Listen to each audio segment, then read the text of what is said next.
Bonjour à tous, j'espère que vous allez excellemment bien. Aujourd'hui, on se retrouve pour parler d'un sport qu'on n'a pas encore vu sur la chaîne, de la voile. On va faire le bilan de ces 5 premiers jours, on va dire de cette première semaine. On fera un bilan tous les vendredis du Vendée Globe. Alors, je voulais vous faire une vidéo un petit peu différente. Je voulais mettre la carte. Voilà, vous montrer la carte à l'écran. Le problème, c'est que quand j'ai fait ça, plus ma tête, mon ordinateur a décidé de cracher toutes ces tripes. Et alors, autant vous dire que c'était du 5 images secondes. Je rappelle que j'ai, pour tout vous dire, une carte graphique intégrée dans l'ordinateur. En fait, il y a 2 cartes graphiques, sauf que EBS ne détecte pas la deuxième carte graphique. Donc, la carte graphique, là, elle était au bout de sa vie. Donc, on va faire sans images. On va faire un petit peu comme un podcast. Et on va parler, on va faire le résumé déjà des 5 premiers jours de course. Alors déjà, il y a eu le départ dans des conditions assez particulières du côté des Sables d'Olonne, avec pas énormément de public, il faut le dire, hein, c'était confiné. Ce départ, c'était à huis clos. La préfecture avait même interdit de se rendre sur place. Donc, ça n'a pas été forcément facile pour tous les concurrents, surtout pour les nouveaux. On a vu peut-être plus d'émotions que d'habitude sur ce départ. Il y a des choses, je pense, qui seront intéressantes à garder. Par exemple, le ponton vide, je trouve que c'est un côté très intéressant. Après, le chenal, sans énormément de bruit, c'est un petit peu triste, mais le ponton... avec peu de personnes, c'était très intéressant. Du côté de ce départ, pas grand chose à dire, à part le faux départ de Louis Burton sur Bureau Vallée. Bureau Vallée 2, qui est en fait l'ancien Banque Populaire d'Armel Lecléache qui avait gagné il y a 4 ans. Il est parti avec 7 à 8 secondes d'avance. Donc forcément pénalité qu'il a déjà effectuée. Ce qui fait qu'au classement, ça le place, que je le retrouve, Bureau Vallée 14e pour le moment, ce qui est pas si mal, hein, vu la pénalité de 5 heures qui lui a été donnée, donc c'était pas forcément évident pour lui, il faut le dire, dans ces conditions de course. Voilà, d'avoir 5 heures de pénalité, c'est toujours un petit peu problématique. Sinon, donc départ sans vraiment de problème sur les premières heures de course, et puis assez vite, en fait, au bout de 6-7 heures de course, dès la première nuit, vers 21 heures en fait, pour tout vous dire, donc après 6 heures de course, on apprend que Fabrice Amédéo a eu un problème sur son bateau. Il a eu un problème de hook, de grand génaqueur. Donc le grand génaqueur, c'est l'une des plus grosses voiles du bateau, donc c'est celle qui donne vraiment la pleine puissance. Et le grand génaqueur, en fait, le hook, c'est une petite pièce en haut du mât qui permet de décrocher les voiles et donc de les remballer. Et il s'en est aperçu parce qu'il devait affronter la première grosse dépression, donc forcément, il fallait réduire un petit peu la voilure. Et quand il a voulu réduire la voilure, pas de chance, ça n'a pas voulu marcher. Alors au départ, il a tenté de réparer sur son bateau et puis il s'est aperçu assez vite qu'il n'y arrivait pas, donc il a décidé de rentrer au Sables d'Olonne. Voilà, donc comme il n'était pas hyper loin, hein, je rappelle, on était parti depuis 6-7 heures, donc rentrer au Sables d'Olonne, ça faisait pas perdre trop de temps. Il est arrivé le lendemain et puis il a bien fait de revenir au Sables d'Olonne parce qu'en fait, il y avait une partie du mât qui était fissurée. Donc ça a pris un peu plus de temps que prévu, ça a pris une grosse journée à réparer tout ça, mais il est reparti. Désormais, Fabrice Amédéo, un peu plus qu'une journée même pour Amédéo. Dans la même nuit, c'est Arnaud Boissière qui avait également un petit problème, lui aussi, de hook, mais sur le petit génaqueur, donc une voile un peu moins importante.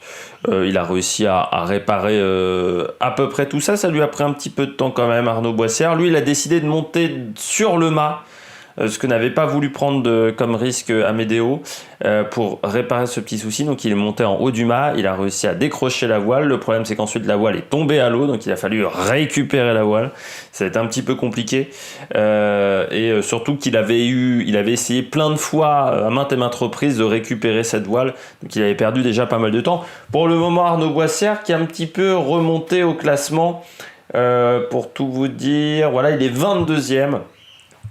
Arnaud Boissière, je le vois, je rappelle qu'il a un bateau à feuilles. Arnaud Boissière qui a déjà fait un Vendée Globe il y a 4 ans et ça n'avait pas été simple parce qu'il avait dû réparer en Afrique du Sud. Il avait dû refaire des cloisons, refaire un petit peu de carbone, de tout ce qui est composite, donc c'est toujours un petit peu compliqué de ce côté-là. Ensuite, assez vite, on continue sur les problèmes techniques. On va faire les problèmes techniques et puis après on va voir d'autres éléments de la course. On a eu Armel Tripon également sur l'Occitane en Provence, bateau tout neuf, qui a eu également un problème de hook sur hook de J3. Lui, il s'est pas vraiment arrêté, mais il a perdu pas mal de positions. Il est en fond de classement pour le moment, l'Occitane. Non, il est un peu remonté parce qu'à un moment il était vraiment très très loin. Et l'Occitane en Provence, je ne le vois plus, bien entendu, c'est toujours le même problème. Quand vous voulez retrouver un concurrent, tac, il était loin pour moi, hein, l'Occitane. Oui, voilà, il est 28e, donc un petit peu loin. Et on a du mal à savoir si il a récupéré son rythme de croisière depuis ce problème-là, parce qu'il a des moyennes très très basses.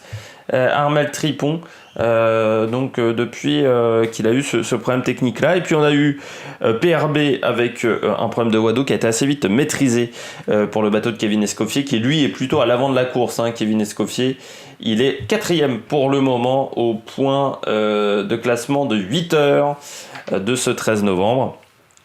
Et puis Sébastien Destrumeau également qui a dû monter au mât.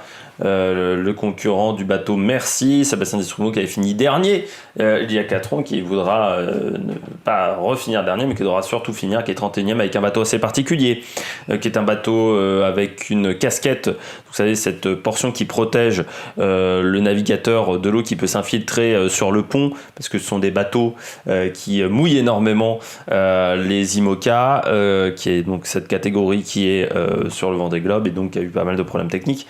Mais on s'aperçoit que c'était un début de course un petit peu compliqué. Et puis bien entendu, le concurrent qui a été le plus malheureux avec ses problèmes techniques, c'est Jérémy Bayou, qui a eu de multiples problèmes techniques. C'est-à-dire que ça commence cette affaire-là avec Jérémy Bayou avec un problème sur l'avant du bateau, avec du composite, une partie structurelle du bateau qui s'est défait après un premier problème technique. Il était en train de contrôler comment se comportait le bateau, s'il fallait rentrer, hein, déjà à ce moment-là. Et puis au même moment, en fait, le safran, il a tapé quelque chose, un OFNI, ce qu'on appelle les objets flottants non identifiés au niveau du safran. Et donc, ça a cassé plein d'éléments au niveau de la barre du bateau. Le safran, c'est ce qui permet de faire tourner un bateau, hein. C'est ces petites barres à l'arrière du bateau qui permettent de tourner. Et il a cassé quasiment toute la direction de son bateau, donc obligé de rentrer au Sable d'Olonne. On ne sait pas vraiment s'il va repartir, Charles, parce que Bayou, ça faisait partie de ses concurrents qui ont déjà fait un podium, un peu comme Alex Thompson. Donc à part la gagne, il n'y a pas grand chose d'autre qui l'intéressait, surtout que c'est sa 4e participation, donc il connaît déjà un petit peu le parcours, qu'il l'a déjà fini. On a des doutes sur le fait que Charles reparte, à part s'il y a une petite pression du sponsor, qui, je pense, ne serait pas très intelligente. Il n'y a plus de possibilité de gagner, il y aura 9 jours de retard quasiment quand il va repartir, une grosse semaine de retard, donc ça sera compliqué. Est-ce qu'ils arriveront même à réparer dans les temps? Je rappelle que c'est mercredi 14h, dernier délai pour pouvoir réparer au Sable d'Olonne et pouvoir partir des Sables d'Olonne. La différence, par exemple, avec Jérémy Bayou, il y a 4 ans, on avait eu Didac Costa qui avait mis une grosse semaine à réparer un problème technique. Mais la différence, c'est que Didac Costa, à ce moment-là, il n'avait pas déjà effectué cette course, il n'avait pas fini sur le podium et ce n'était pas les mêmes objectifs. Là, l'objectif de Charles, c'était la gagne. À partir du moment où vous ne pouvez plus gagner, c'est un petit peu plus compliqué pour ce bateau-là. Donc ça m'étonnerait que du côté de Jérémy Bayou, on reparte en course. Bon, après les problèmes techniques, on va parler des résultats pour le moment du classement. On va surtout parler de ce qui s'est passé d'autre sur cette semaine de course. Eh bien, il y a eu cette division du peloton en 2 groupes entre les sudistes et les concurrents qui partaient vers l'ouest pour échapper à la première dépression. Pourquoi ? Sud, on pensait, selon les prévisions, qu'en partant par le sud, dans ses premières heures de course, donc c'était vraiment au large de l'Espagne, donc en suivant le Portugal et l'Espagne, eh bien on allait perdre pas mal de temps, mais c'était une voie plus sécurisée, vraiment. Et puis on pensait qu'à l'ouest ça irait plus vite, mais par contre il fallait passer une dépression avec plus de 50 km/h de vent et surtout des creux de 5 à 6 mètres, ce qui est toujours pas bon pour les bateaux. Et bien au final, les 2 voies se sont rejoints jeudi et on s'aperçoit que la voie ouest était pas très rapide parce que en fait certes il y avait plus de vent et des conditions qui semblaient un petit peu meilleures techniquement au départ pour faire avancer les bateaux rapidement, mais en fait les bateaux n'ont jamais pu être utilisés à 100% parce que les utiliser à 100% était risqué, on pouvait risquer la casse, donc ça a été un petit peu compliqué du côté des concurrents, et donc on a perdu un petit peu de temps à ralentir un petit peu les bateaux, à mettre peut-être un peu moins de voiles par rapport aux concurrents du sud qui ont eu peut-être un peu plus de vent que prévu et qui ont pu avancer très très vite. Du côté des concurrents du sud, il y avait donc Nicolas Troussel qui était le seul foiler qui était passé par le sud, sinon c'était beaucoup de bateaux à dérive. Donc des bateaux ancienne génération. Il y avait par exemple Jean-Luc Ham, on avait également Maxime Sorel, voilà, parmi les et Benjamin Dutreux qui sont passés par cette voie-là. Mais on s'aperçoit qu'au final, les deux solutions étaient vraiment excellentes. Et ce qui nous amène à un nouveau point dans cette vidéo, c'est cette bagarre entre foilers et bateaux à dérive. Depuis le début de course, on s'attendait pas vraiment à ça, très clairement, entre les foilers et les bateaux à dérive. Beaucoup de bateaux à dérive sont dans le top 10, ce qui est assez surprenant parce que ces bateaux sont d'ancienne génération. On se rappelle que les bateaux à dérive, c'était la victoire de François Gabard, et ça remonte à 8 ans, donc c'est des bateaux maintenant qui sont d'ancienne génération. Ça fait depuis 5-6 ans où on a amené ces foils qui permettent au bateau en fait de voler, surtout l'avant en fait du bateau de voler et de ne pas taper dans les vagues, donc ce qui lui permet d'avoir une vitesse beaucoup plus de pas avoir des grosses variations de vitesse. Et c'est encore mieux avec les foilers dernière génération, donc avec Charal, avec Linked Out par exemple, qui sont des bateaux qui eux volent vraiment et donc permettent vraiment d'être plus confortables, d'avoir des bateaux beaucoup plus rapide. Alors plus confortable, c'est vite dit, parce qu'avec des foils ça tape quand même pas mal à l'intérieur des bateaux. Regardez les vidéos on-board diffusées sur le site du Vendée Globe, vous verrez que c'est vraiment pas une partie de plaisir sur ces bateaux. Du côté donc la bagarre entre les foilers et les bateaux à dérive qui est assez intéressante à suivre. On pensait vraiment que les foilers seraient très rapides et le début de course n'a pas vraiment été à l'avantage de ces bateaux. On s'aperçoit qu'on est même en retard d'un jour par rapport au temps d'Armel Lecléache, ce qui est pas forcément rassurant parce que beaucoup de concurrents n'ont pris que 70 jours de nourriture. Et si on continue à avoir du retard dans cette traversée, dans cette descente de l'Atlantique, ça pourrait mettre à mal parfois la nourriture. Il faudrait peut-être voir si en fin de course limiter l'apport en calories pour réussir à s'en sortir, ce qui n'est pas forcément simple. Donc voilà, je crois qu'on a un petit peu tout dit sur cette première semaine de course. On a parlé des problèmes mécaniques, on a parlé de cette fameuse différence tactique entre l'ouest et le sud, on a parlé également de la bagarre entre les foilers et les bateaux à dérive. Donc on va passer au petit point du classement. Pour tout vous dire, à 8h, c'est Hugo Boss qui est en tête avec Alex Thompson devant Jean Le Caan, donc bateau à dérive, ancienne génération pour Jean Le Caan.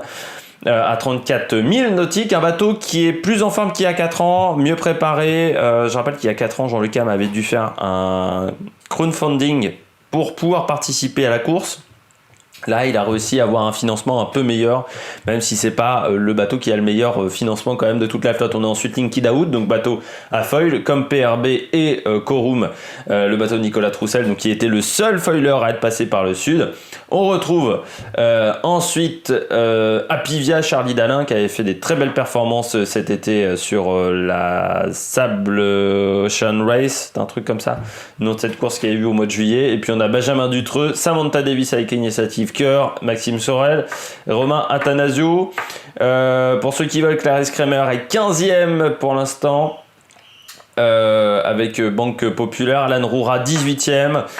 Pour l'instant un petit manque de performance du côté d'Alan Roura, qui a en plus eu un problème technique. Il a perdu le plexiglas de la casquette, donc en termes de confort c'est quand même un petit peu chiant, on va pas se mentir. Et puis parmi les derniers on a Armel Tripon, enfin parmi les derniers, ceux qui sont le plus loin on va dire de la faute de tête, il y a Armel Tripon, Alexa Berrière, Clément Giraud, Sébastien Destrumeau, Amédéo qui est reparti, qui revient assez vite sur Sébastien Destrumeau quand même, et puis Charal qui lui re-rentre au Sable d'Olonne. On en a parlé un petit peu plus tôt. Pour finir avec cette vidéo, on va parler de la météo dans les jours à venir, de ce qui va se passer dans les jours à venir. On a une nouvelle dépression qui s'appelle Theta, les concurrents sont déjà en train de la prendre. Dépression qui est quand même pas facile, qui est une tempête tropicale.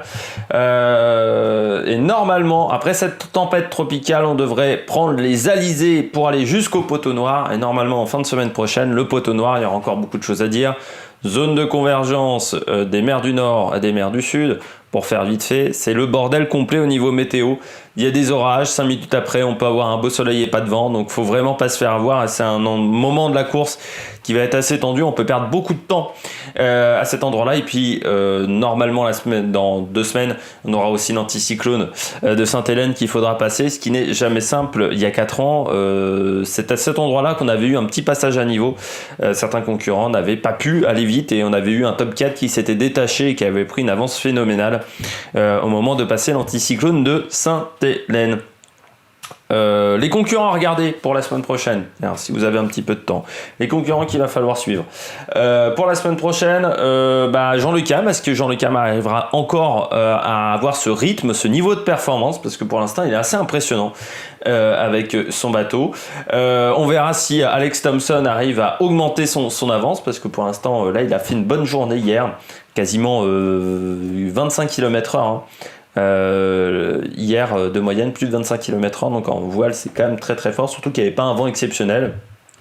Et puis PRB, Apivia vont-ils remonter au classement? Et puis on va attendre de voir est-ce que l'Occitane et ce choix technique du côté de l'Occitane d'avoir des feuilles très écartées du bateau, est-ce que ça marche vraiment au niveau performance quand les concurrents vont à fond. Mais pour ça, il faudrait savoir si ce bateau est encore au top de sa forme. Et c'est pas sûr quand même, parce que je trouve que depuis qu'il a eu son problème technique, il a du mal à aller vite. J'espère que vous avez aimé cette vidéo. Si vous avez aimé cette vidéo, n'hésitez pas à vous abonner, n'hésitez pas à réagir dans les commentaires, n'hésitez pas à mettre un pouce bleu. Et puis nous, on se retrouve donc vendredi prochain pour faire un nouveau point sur la course. Allez, ciao ciao sur l'Amérique Production.